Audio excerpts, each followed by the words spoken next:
मैं बात कर रहा हूं आर्टिफिशियल इंटेलिजेंस की। इस एआई की क्रांति के युग में सर, जहां अमेरिका के पास अपना चैट जीपीटी, ग्रॉक जैसे इंडिजीनियस मॉडल्स हैं, वहीं चाइना ने डीप सीक जैसा सबसे ज्यादा क्षमता वाला और सबसे कम लागत से बना एआई मॉडल तैयार कर लिया है। लेकिन इस एआई के युग में सर भारत कहां है? क्या भारत इस युग में पिछड़ता जा रहा है? क्या भारत अपना जनरेटिव एआई मॉडल नहीं बना पाएगा?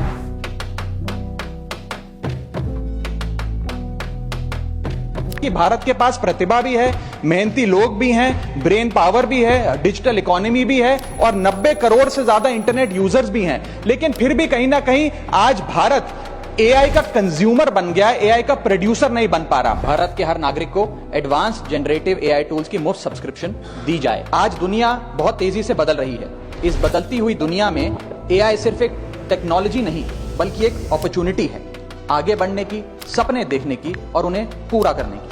अगर भारत सरकार हर नागरिक को एडवांस्ड जनरेटिव एआई टूल्स जैसे कि chat GPT, Gemini, Grok, Claude को सभी उम्र के और हर वर्ग के स्थानीय भाषाओं में मुफ्त और सुरक्षित तरीके से उपलब्ध कराए, तो यह देश की प्रोडक्टिविटी कई गुना बढ़ा सकता है और लोगों का कीमती समय बचा सकता है। भारत इस एआई के युग में एआई प्रोड्यूसर बने, ना कि AI consumer.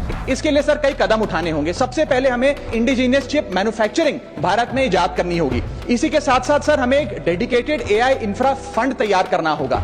AI research grants देने होंगे, एआई टैक्स ब्रेक्स देने होंगे और टैलेंट माइग्रेशन रोकना होगा ताकि भारत का टॉप टियर एआई टैलेंट और देशों में जाकर काम ना करे बल्कि भारत में काम करे। इसी के साथ साथ एआई के इंडिजीनियस स्टार्टअप्स जो हैं सर, उन्हें एक्सेस देना होगा large volume of existing data को, जो मेटा, माइक्रोसॉफ्ट और गूगल के पास है लेकिन भारत के पास नहीं है। और अंत में सर फाइनेंशियल इन्वेस्टमेंट हमें बढ़ानी होगी। जहां यूएस अपने जीडीपी का 3.5% एआई रिसर्च में खर्च करता है, चाइना 2.5%, वहां भारत मात्र 0.7% खर्च कर रहा है। सर आने वाले काल में इस दुनिया पर वही राज करेगा, वही विश्व गुरु होगा जिसके पास एआई की ताकत होगी। इसलिए भारत को सर मेक इन इंडिया के साथ साथ मेक एआई इन इंडिया की ओर आगे बढ़ना होगा।